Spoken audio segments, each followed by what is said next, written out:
हरे कृष्ण जय निताय। राधा कुंड गिरिवर मोह राधिका माधव सांग प्राप्त जस्य प्रतित कृपया श्री गुरु तंग नत हस्मि। वैराग्य विद्या निज भक्ति योग शिक्षार्थमेकं पुरुष पुराण श्रीकृष्ण चैतन्य शरीरधारी कृपाम्बुजरिजस्तहं प्रपद्ये। पात्र पात्रा विचारं न कुरुते न संग परम वीक्षते दया देय विमर्शक नहि न वा कालो न प्रतीक्षा प्रभु शुद्धोज श्रवणक्ष प्रणमन ध्यान दिन दुर्लभं दत्त भक्तिरसं शैवं गौर परं मे गति। हरे कृष्ण। गुरु वैष्णव भगवान तिनेर शरण हईते हय मोদের বিঘ্ন বিনাশন। प्रथमे करी आमी मंगलाचरण गुरु वैष्णव भगवान तिनेर शरण। এই তিনের শরণ হইতে হয় অনায়াসে হয় নিজ বাঞ্ছিত পূরণ। আজকে আমরা শ্রবণ করব ভাগবতের মহিমা কেমন এবং ভক্তের মহিমা কেমন। ভাগবত পাঠ করলে বা ভাগবতের সেবা করলে ভক্তের সেবা কি করতে হবে না, এই নিয়ে একটা আমরা প্রসঙ্গে আলোচনা শ্রবণ করব। অত্যন্ত গুরুত্বপূর্ণ আলোচনা।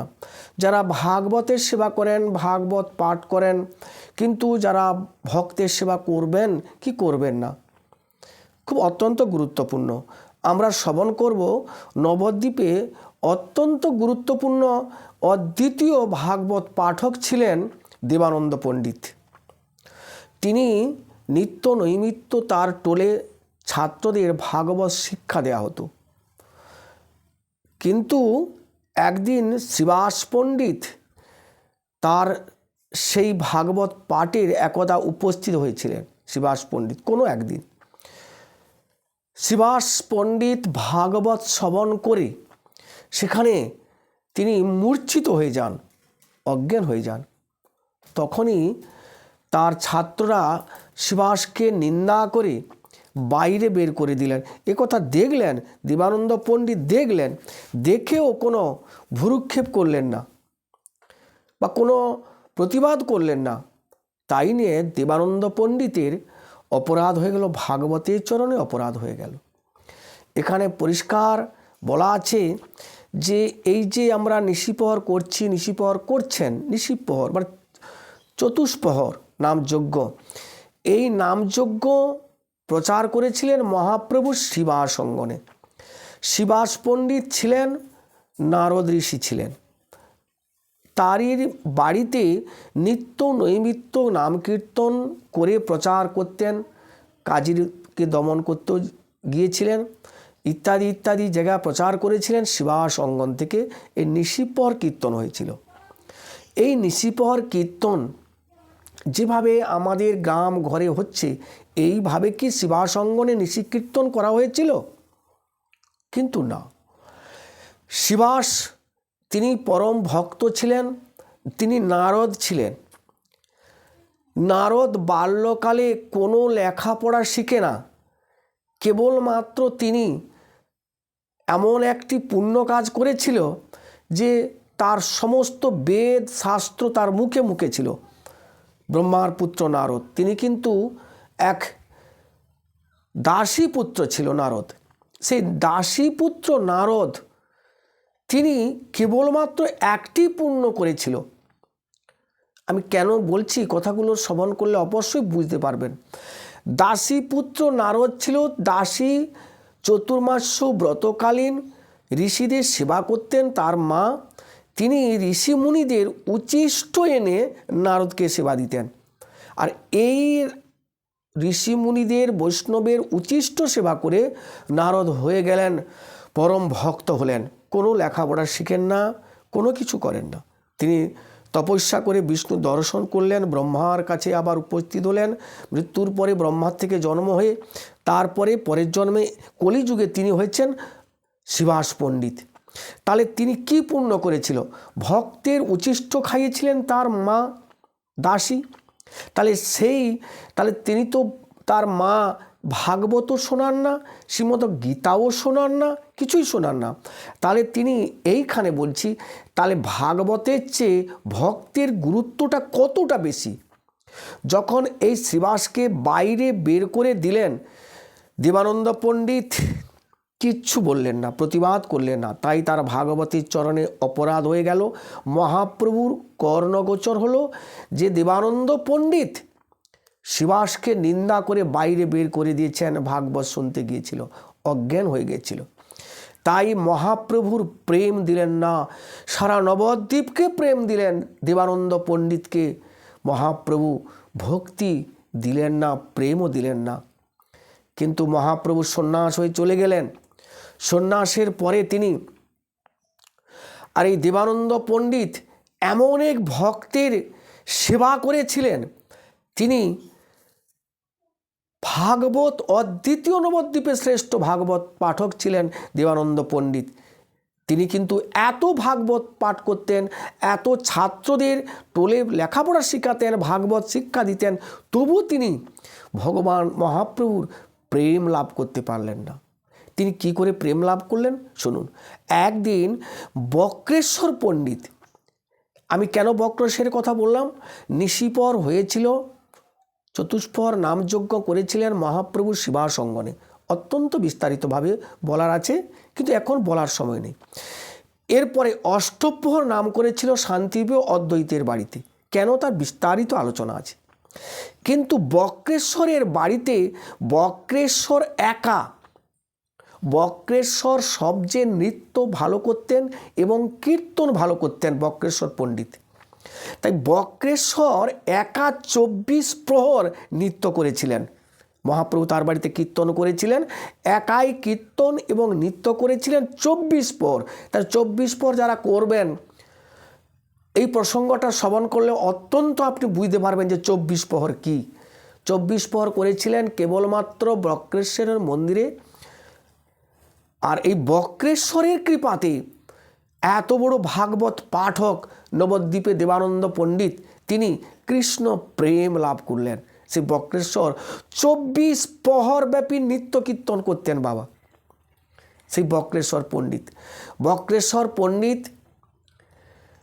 একদিন মহাপ্রভু যখন সন্ন্যাস করলেন, মহাপ্রভুর সান্নিধ্যে ছিলেন বক্রেশ্বর। আর বক্রেশ্বর যখন মহাপ্রভু সন্ন্যাসের পরে কুলিয়ায় এলেন, সেই কুলিয়াতে কোনো এক ভক্তের বাড়িতে নিত্য কীর্তনের অনুষ্ঠান হলো, নৃত্য আর কীর্তনের অনুষ্ঠান হলো। তখন সেখানে নৃত্য করবে কে না বক্রেশ্বর পণ্ডিত, কীর্তন করবেন কেন বক্রেশ্বর পণ্ডিত।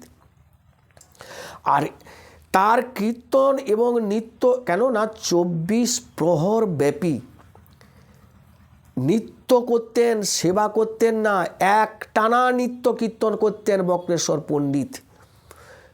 এটা সারা নবদ্বীপে প্রচার হলো যে এক ভক্তের বাড়িতে কুলিয়াতে বক্রেশ্বর পণ্ডিত এসেছেন, সেখানে নৃত্য গীত হবে। আর এই কথাটা দেবানন্দ পণ্ডিতের কর্ণগোচর হলো। বলছে না, আজকে আমিও ওখানে যাব, ওখানে নৃত্য দর্শন করতে যাব, বক্রেশ্বর পণ্ডিতের নৃত্য এবং কীর্তন দর্শন করতে যাব। বক্রেশ্বর পণ্ডিত ওখানে উপস্থিত হয়েছেন। দেখুন কীর্তন কি জিনিস। বক্রেশ্বর পণ্ডিত এমন নৃত্য করছেন, এত ভাবাবেশে। আজকের নৃত্যগুলো দেখুন আপনি, আজকে মহাপ্রভুকে আনা হচ্ছে 21 গৌরাঙ্গ, 100 গৌরাঙ্গ নিয়ে এসে মেয়েদের মাথায় নিয়ে রাস্তায় নেচে নেচে বাজনা পাটি দিয়ে হই রই করে মহাপ্রভুকে রাস্তায় নিয়ে আসা হচ্ছে। বক্রেশ্বর কিন্তু কারুর চোখে কি একটু প্রেম আছে মহাপ্রভুর জন্য? কারুর চোখে এক বিন্দু অশ্রু আছে? শুধু 100 গৌরাঙ্গ, 21 গৌরাঙ্গ, 51 গৌরাঙ্গ নিয়ে নাচানাচি করছেন রাস্তায়। কোনো পবিত্র নেই, কোনো শৌচ নেই, কোনো কিছুই নাই। তাহলে চিন্তা করুন কি অবস্থায় আমরা পৌঁছে গেছি। তা এই বক্রেশ্বর নৃত্য গীত করছেন, নৃত্য করছেন। নৃত্য করতে করতে দেবানন্দ পণ্ডিত যখন দেখছেন, দেবানন্দ পণ্ডিত যে বক্রেশ্বর 24 প্রহর ব্যাপী নৃত্য করছেন, প্রেমাবেশে নৃত্য করছেন, আর তার অশ্রু গলিত হচ্ছে, ভাবান্বিত হয়ে সুন্দর সুমধুর কণ্ঠে কীর্তন করছেন। আর দেবানন্দ পণ্ডিত, যিনি নবদ্বীপের শ্রেষ্ঠ অদ্বিতীয় ভাগবত পাঠক, তিনি থাকতে পারলেন না। তিনি কি করছেন জানেন? দেবানন্দ পণ্ডিতকে বাতাস দিচ্ছেন, বাতাস দিচ্ছেন। সবাই দেখে অবাক যে দেবানন্দ পণ্ডিত শিবাসকে বাইরে বের করে দিলেন, প্রতিবাদ করলেন না, সেই দেবানন্দ পণ্ডিত আজ বক্রেশ্বরকে বাতাস দিচ্ছেন। আর কি করছেন জানেন? এত ভক্তের ভিড়ভাট্টা হয়েছে যে তোমরা সরে যাও, সরে যাও, তোমরা সরে যাও, নৃত্য দেখতে দাও, কীর্তন শুনতে দাও। সবাইকে কীর্তন শোনার মতো এবং নিত্য দর্শনের মতো সবাইকে সুযোগ করে দিচ্ছেন কে না? দেবানন্দ পণ্ডিত, নবদ্বীপে অদ্বিতীয় ভাগবত পাঠক, বাতাস দিচ্ছেন। এই করে 24 প্রহর ব্যাপী দেবানন্দ পণ্ডিত বক্রেশ্বর পণ্ডিতকে বাতাস দিতে লাগলেন। এই কথাটা মহাপ্রভুর কর্ণগোচর হলো যে দেবানন্দ পণ্ডিত আজকে 24 প্রহর ব্যাপী বক্রেশ্বরকে সুন্দর পাখার ব্যঞ্জন বাতাস দিয়েছিলেন, এবং যেই কীর্তন বন্ধ করেছেন সঙ্গে সঙ্গে দেবানন্দ পণ্ডিত বক্রেশ্বরের চরণ সেবা করছেন অশ্রু গলিত হয়ে। কেন? সেখানে তো বক্রেশ্বর ভাগবত পাঠ করেন না, বক্রেশ্বর করেছিল কীর্তন, নৃত্য। নৃত্য কপকার আজকের প্রেক্ষাপটগুলো আমি একটু বলি। কেন দেখুন, আজকে প্রেক্ষাপটে যে মায়েরা এত মহাপ্রভুকে নৃত্য করছেন, এই যে নৃত্য হচ্ছে 3 প্রকার: তাণ্ডব, হরলিশক এবং 3 প্রকার নৃত্য। তাণ্ডব, হরলিশক হচ্ছে তাণ্ডব, হরলিশক উভয়, মানে পুরুষের নৃত্যকে বলা হয় তাণ্ডব, মায়েদের নৃত্যকে বলা হয় হরলিশক। এই যে নৃত্যগুলো, আমাদের না আছে কোনো লজ্জা আছে, না আছে কোনো শালীনতা, না আছে কোনো ভদ্রতা, নৃত্য করছেন। এই নৃত্যের দ্বারাই কি ভগবান খুশি হয়? আপনি নৃত্য করছেন ভগবানের খুশির জন্য, মহাপ্রভুকে নিয়ে নৃত্য করছেন। ভক্তের নৃত্যে মহাপ্রভু খুশি হলেন। আর দেবানন্দ পণ্ডিত, যিনি নবদ্বীপে অদ্বিতীয় ভাগবত পাঠক, সর্বশ্রেষ্ঠ পাঠক, তিনি বক্রেশ্বরের চরণ সেবা করছেন। মহাপ্রভুর কর্ণগোচর হতে সেই দিন মহাপ্রভু দেবানন্দ পণ্ডিতকে প্রেম দান করলেন। যে এইখানে মহাপ্রভু বলছেন ভক্ত ভাগবত এবং গ্রন্থ ভাগবত, ভক্ত ভাগবত এবং গ্রন্থ ভাগবত। যত সারা জীবন যদি আপনি গ্রন্থ ভাগবত পাঠ করেন আপনার কিছু হবে না। কোটি জন্ম যদি গ্রন্থ ভাগবত পাঠ করেন কিছুই হবে না।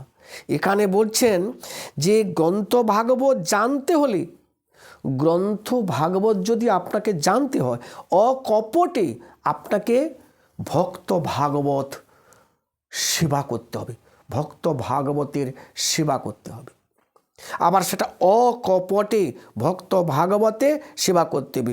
মহাপ্রভু দেবানন্দ পণ্ডিতের উপেক্ষা করলেন, কৃষ্ণ প্রেম প্রদান করলেন।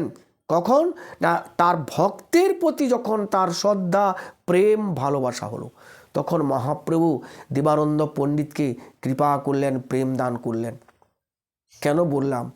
তাহলে ভক্ত ভাগবত এবং গ্রন্থ ভাগবত সারা জীবন কীর্তন করলে হবে না। আপনাকে ভক্ত সেবা, ভক্ত ভাগবতকে জানতে হবে, অকপটে ভক্তের সেবা করতে হবে।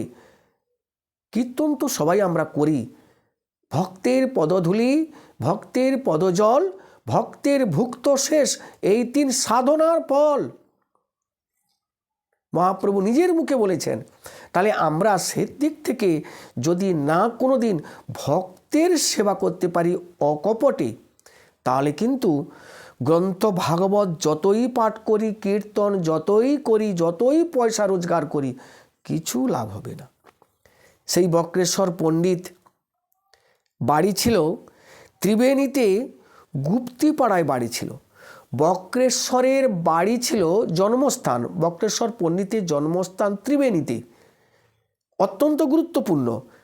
এবং গুপ্তিপাড়ায় তার জন্ম হয় বক্রেশ্বর পণ্ডিতের। তিনি নবদ্বীপে এসে বাস করেন এবং মহাপ্রভুর সান্নিধ্য লাভ করেন। আর মহাপ্রভু যখন সন্ন্যাস গ্রহণ করেন, মহাপ্রভুর কাছেই তিনি থাকতেন বক্রেশ্বর পণ্ডিত। তারই বাড়িতে 24 প্রহর ব্যাপী নিত্য কীর্তন হতো, 24 প্রহর নাম কীর্তন। আর সেই 24 প্রহরে কে নাচতেন না, যিনি দাতা, অর্থাৎ বক্রেশ্বর পণ্ডিত নিজেই নাচতেন, 24 প্রহর নিত্য কীর্তন করতেন। এটাই দেখুন, যারা 24 প্রহর কীর্তন করেন, অষ্টপ্রহর কীর্তন করেন, দাতারা কি কীর্তন করেন না একটু মহাপ্রভুর উদ্দেশ্যে নৃত্য করেন? আর যদিও নৃত্য করেন, তাণ্ডব নৃত্য করেন, তার মধ্যে কোনো শালীনতা নেই, অত্যন্ত অখাদ্য মদ খেয়ে নাচানাচি করেন। কিন্তু না, মহাপ্রভুর কীর্তনে ভগবান খুশি হন। আপনি যদি বিগ্রহের সামনে নৃত্য করেন, ভগবান খুশি হন।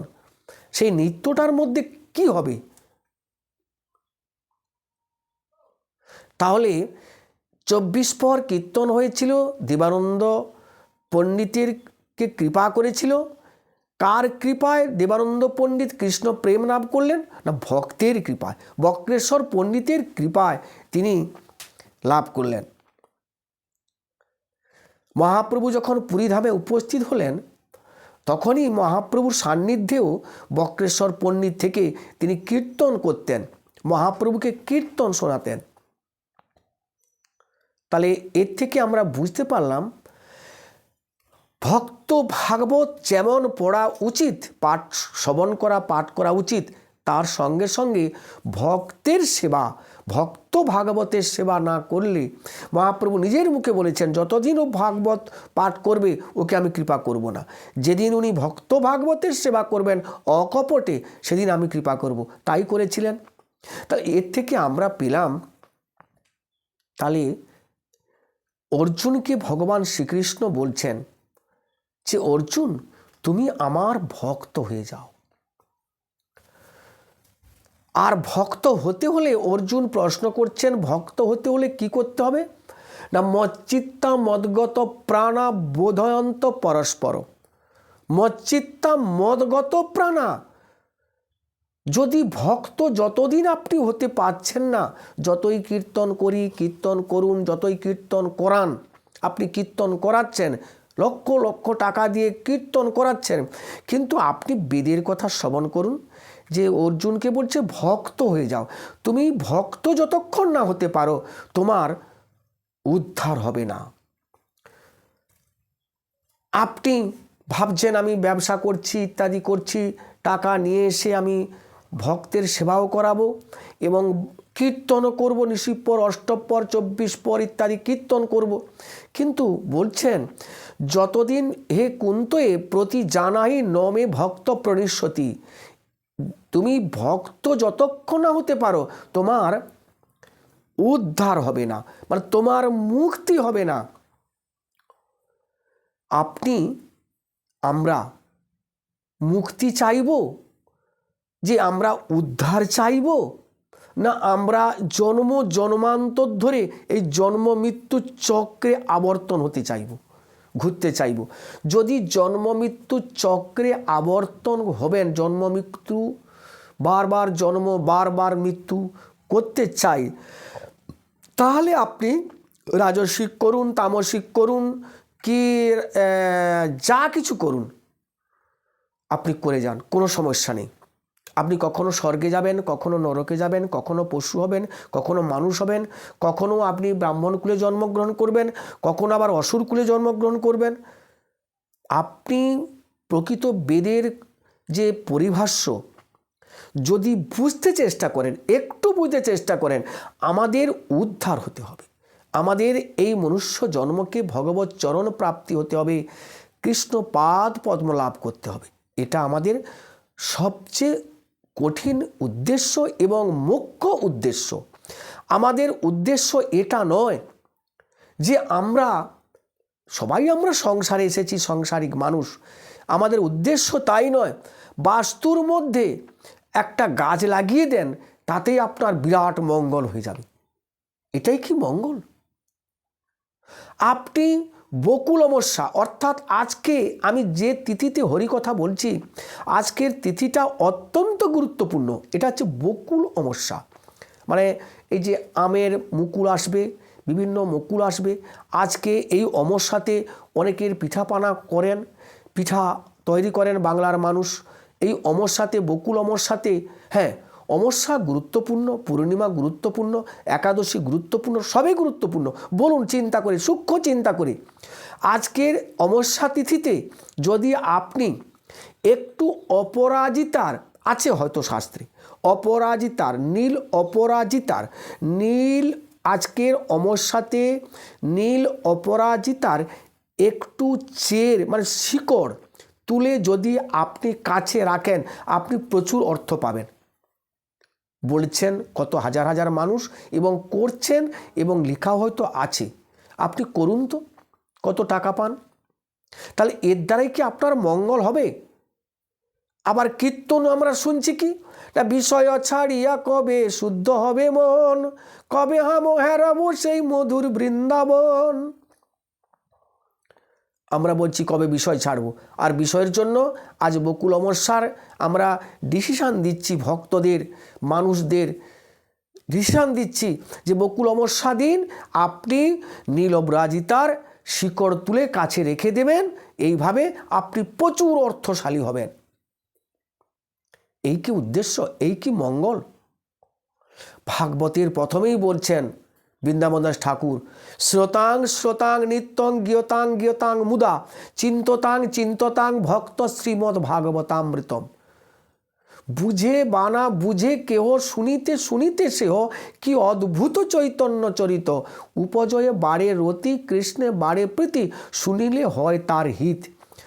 ভাগবত শ্রবণ করলে হিত হয়, ভাগবত পাঠ করলে হিত হয়, হরি কথা বললে হিত হয়, ভক্ত সেবা করলে হিত হয়। বাস্তুতে গাছ লাগালে কি হিত হয়, মঙ্গল হয়? হবে না। তাই বলছি ভাগবত সেবা করুন এবং অকপটে ভক্ত ভাগবতের সেবা করুন। বক্রেশ্বর পণ্ডিতের মতো, দেবানন্দ পণ্ডিতের মতো। দেবানন্দ পণ্ডিত অকপটে, বক্রেশ্বর পণ্ডিত, বক্রেশ্বর দেবানন্দের মতো। বক্রেশ্বর এত পণ্ডিত নয়। আপনারা নবদ্বীপে যাবেন এখনও, দেবানন্দ যে গৌড়ীয় মঠ, সেই দেবানন্দ পণ্ডিতের নামে সে গৌড়ীয় মঠ। এত বড় তিনি পণ্ডিত ছিলেন, তার নামে যুগ যুগ মঠ চলছেন, যুগ যুগ মঠ চলবেন। কত হাজার লক্ষাধিক ভক্ত হয়। শ্রী দেবানন্দ পণ্ডিত ভাগবত পাঠ করে মহাপ্রভুর কৃপা লাভ করতে পারলেন না। তিনি ভক্ত ভাগবতের অকপটে সেবা করে তিনি মহাপ্রভুর প্রেম লাভ করলেন। সেই কীর্তনটা কি, সেই নৃত্য কি, আপনারা একটু চিন্তা করবেন, বর্তমান প্রেক্ষাপটগুলো দেখবেন। আর যেটা বললাম, আর যদি আপনারা পাঠ করতে চান, যদি পাঠ করতে চান, আমি গ্রন্থেরও নাম বলছি, গৌর পার্শ্বদ চরিতাবলী আপনারা বাড়িতে রাখবেন, রেখে পাঠ করবেন। তাহলে কীর্তন কি এবং ভাগবত কি, ভগবত ভক্ত কি, সব জানতে পারবেন। বর্তমান জাগতিক জগতের কীর্তন শুনে আপনি ভাগবত কি, ভক্ত কি, প্রসাদ কি, তুলসী কি, কোনো জন্মে আপনি জানতে পারবেন না। একটি গৌর পার্শ্বদ চরিতাবলী কিনে আপনি শ্রবণ করুন, পাঠ করুন, বুঝতে পারবেন ভক্ত কি, ভাগবত কি, প্রসাদ কি, বুঝতে পারবেন। তা অকপটে ভগবতের সেবা করুন, ভাগবতের সেবা করুন এবং ভক্ত ভাগবতেরও সেবা করুন। সবাই ভালো থাকবেন। হরে কৃষ্ণ কৃষ্ণ কৃষ্ণ হরে হরে, হরে রাম রাম রাম হরে হরে।